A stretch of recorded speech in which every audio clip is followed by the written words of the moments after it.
Two species in genus Amaryllis. January 20th. Amaryllis, Amaryllis, the bold and beautiful, belongs to January 20th. This plant's striking blooms symbolize confidence and determination. You light up any room with your charisma and fearless pursuit of your dreams. The Amaryllis, a flower of subtle beauty. As an avid gardener and lover of all things botanical, I, Ferb Vu, have always been fascinated by the Amaryllis from the Amaryllidaceae family. With its tall, elegant stems and vibrant, trumpet-shaped flowers, the Amaryllis is a true showstopper. But beyond its striking beauty, there's a fascinating history and diversity to this genus that often goes unnoticed. A name with a story. The name Amaryllis itself has a captivating origin. Derived from the Greek word amarissin, meaning to sparkle, it perfectly captures the essence of these radiant flowers. In Greek mythology, Amaryllis was a shepherdess who, in her unrequited love for the shepherd Altio, pierced her heart with a golden arrow and watered the ground with her blood for 30 days.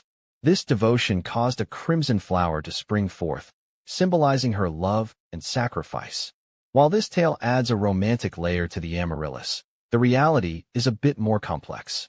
The genus we commonly call Amaryllis is actually Hypistrum, a group of South American bulbs.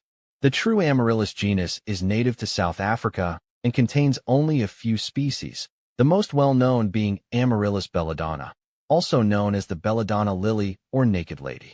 This confusion arose from early botanical classifications and has persisted to this day. A diverse genus. Despite the misnomer, the Amaryllis genus offers a stunning array of colors and forms. From the classic red and white varieties to the more exotic shades of pink, orange, and even green, there's an Amaryllis to suit every taste. Amaryllis belladonna. Plant FAQs. Amaryllis belladonna. Amaryllis paradisicola. When to cut back Amaryllis leaves. I never cut back Amaryllis leaves until they start yellowing on their own. Those leaves are crucial for the plant to gather energy and store it in the bulb for the next flowering cycle. In my experience, if you cut the leaves too early, you might get a weaker bloom season the following year, or even no blooms at all.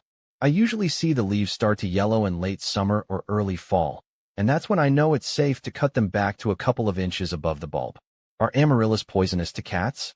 Unfortunately, yes, Amaryllis are definitely poisonous to cats. I learned this lesson the hard way when my curious cat, Luna, nibbled on an Amaryllis leaf. She ended up with some nasty stomach upset and vomiting. Thankfully, it wasn't too serious, but ever since then I make sure all my Amaryllis are kept high up on shelves or in rooms Luna isn't allowed in, just to be safe. How to get Amaryllis to rebloom. Getting my Amaryllis to rebloom has been a bit of a journey. The first year, I didn't realize they needed a specific care routine to encourage those beautiful blooms again. However, now I've had success with a few key things. After the flowers fade, I continue watering and fertilizing regularly throughout the summer. This helps the bulb build up energy. In the fall, I move the pot to a cool, dark place and stop watering. This signals a rest period. After about 2 to 3 months, I bring it back out, repot it, start watering again, and voila, new blooms usually emerge within a couple of months. How to store Amaryllis bulbs. Storing Amaryllis bulbs is actually pretty simple, which I appreciate since I'm not the most organized plant parent.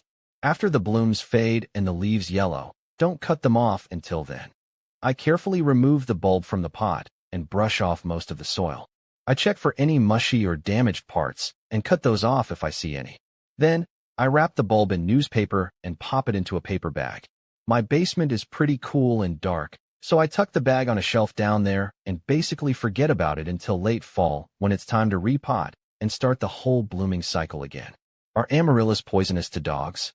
Sadly, yes, Amaryllis are poisonous to dogs too. I actually have a friend whose golden retriever puppy got into an Amaryllis plant and ended up at the emergency vet. The puppy was okay, but it was a scary experience for everyone. It's really a shame because the flowers are so beautiful, but with pets around, it's always better to be safe and keep them out of reach. I know some people even opt for artificial Amaryllis if they have curious furry friends who like to explore with their mouths. How to plant Amaryllis bulbs in pots. I love planting Amaryllis bulbs. It's so rewarding to watch them transform into these stunning blooms. I usually buy my bulbs in the fall. I choose a pot that's just a bit bigger than the bulb, maybe with an inch or two of space all around. A sturdy pot is important because these flowers get tall. I fill the pot about halfway with well-draining potting mix, place the bulb in the center, roots down, then add more mix until the top third of the bulb remains exposed. I give it a good watering and place the pot in a sunny window. Then the waiting game begins. Do amaryllis bulbs multiply? Yes, amaryllis bulbs do multiply. I've found they like to be a little crowded, so I don't usually separate the new little bulbs, called offsets, that form around the main bulb unless my pot is getting really full. Sometimes I'll even get 2 flower stalks out of one bulb. Watching my amaryllis grow and produce those gorgeous blooms is always so satisfying, and knowing that I might get even more flowers the next year makes it even better. Can you plant an amaryllis outside? Whether you can plant amaryllis outside really depends on where you live. I'm in a northern climate with harsh winters, so amaryllis wouldn't survive outdoors year-round here. However, I know that in warmer areas, zones 8 to 10, you definitely can. My aunt in Florida has gorgeous amaryllis planted in her flower beds. If you're not sure about your zone, it's a good idea to check a local nursery or plant guide to see if amaryllis can thrive outdoors in your area. How to pronounce amaryllis? The tricky thing about pronouncing amaryllis is there are a few slightly different ways considered correct. I usually say it like Amaryllis, with the emphasis on the rill. I've also heard Amaryllis, with a slightly softer emphasis at the end. Honestly, I think that as long as you're close enough, anyone with plant knowledge will know what flower you're talking about. How to grow amaryllis indoors. I love growing amaryllis indoors because they add a vibrant pop of color during the dreary winter months. It's a pretty simple process. I start with a good-sized bulb and a pot with drainage holes. Good potting mix, a sunny spot, and regular watering are key. After the initial blooming period, I don't neglect the plant. I keep watering and fertilizing so the leaves replenish the bulb's energy. With a little bit of care and a short winter dormancy period, my amaryllis have rewarded me with gorgeous blooms for multiple years. How to grow an amaryllis bulb in a pot. Growing an amaryllis bulb in a pot is one of the most rewarding gardening experiences I've had. Here's how I do it. Pot and amp, soil. I pick a pot that's slightly wider than the bulb. Think an inch or two of space around it. Drainage holes are a must. I use a well-draining potting mix. Planting. I fill the pot about halfway with soil, set the bulb root side down in the center, and add more soil. The key is leaving the top third of the bulb exposed above the soil. Watering and amp. Light. A good initial watering is important, then I place the pot in a bright, sunny spot. The waiting game. It takes some patience, but usually, within a few weeks, I get to witness a sprout emerge and those stunning blooms unfurl. How to preserve amaryllis bulbs.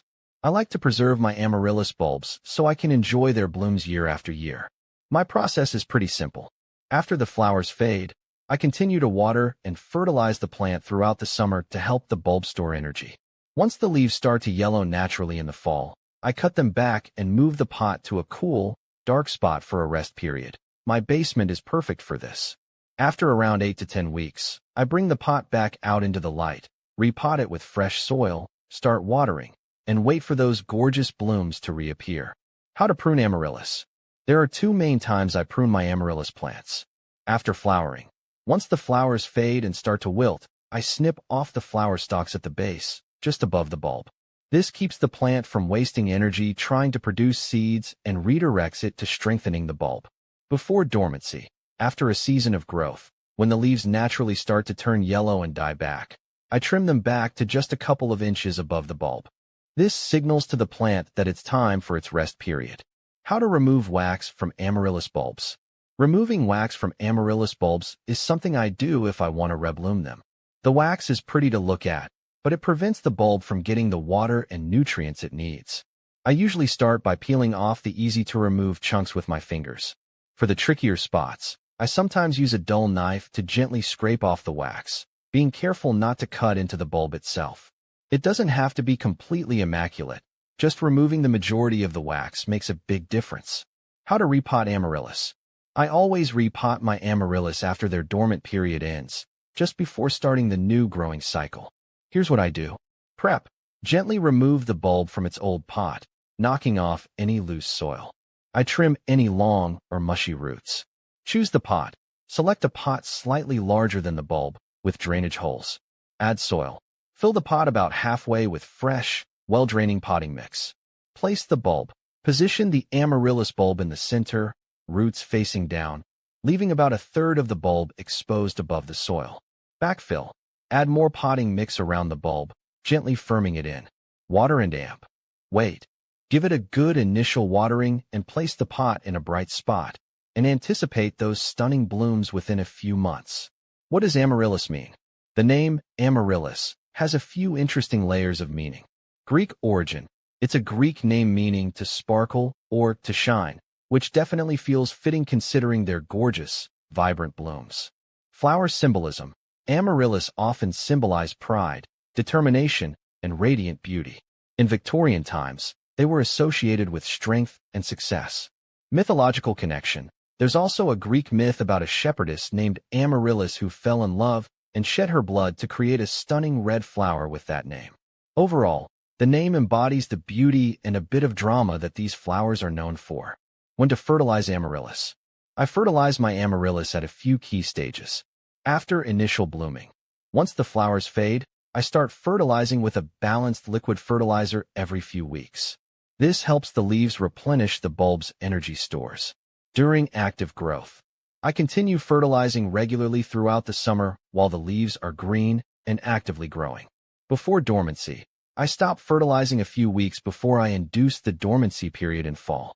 This signals to the plant it's time to start conserving energy. I find that fertilizing at these times gives my amaryllis the boost they need for healthy growth and beautiful blooms the next season. When to start amaryllis for Christmas. To have stunning amaryllis blooms in time for Christmas, the key is planning ahead a bit. Here's the timeline I follow. Planting time.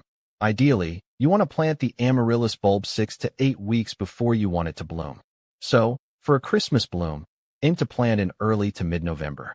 This gives the bulb enough time to root, grow a flower stalk, and develop those gorgeous blooms. Earlier start for more blooms. If you're worried about exact timing, you can always plant one amaryllis bulb in early November and another a few days later. This increases your chances of having blooms throughout December, including Christmas Day. Amaryllis versus Hypistrum. The Hypistrum's blooms feel more extravagant to me, with their vibrant colors and larger petals, whereas Amaryllis exudes a classic elegance with its slender, sturdy stems. Amaryllis versus Lily. Lilies captivate me with their intense fragrance that fills the room, creating a sensory delight, whereas Amaryllis bulbs surprise me each year with their robust, trumpet-shaped flowers that bloom effortlessly indoors. Amaryllis versus Daylily. Daylilies charm me with their daily surprises, offering a constant display of delicate, ephemeral blooms throughout the season, whereas Amaryllis bulbs are a cherished winter indulgence, bursting forth with dramatic, long-lasting flowers that brighten the cold months. Amaryllis versus Easter Lily. Easter lilies evoke memories of spring celebrations, their pure white petals and heavenly scent symbolizing renewal and hope, whereas Amaryllis bulbs bring a festive cheer during winter holidays, their bold colors and sturdy stems lifting spirits indoors. Amaryllis versus Hibiscus. Hibiscus plants remind me of sunny days and tropical escapes, with their exotic, oversized blooms that demand attention, whereas Amaryllis bulbs offer a touch of elegance indoors, their striking flowers unfolding gracefully amidst winter's chill.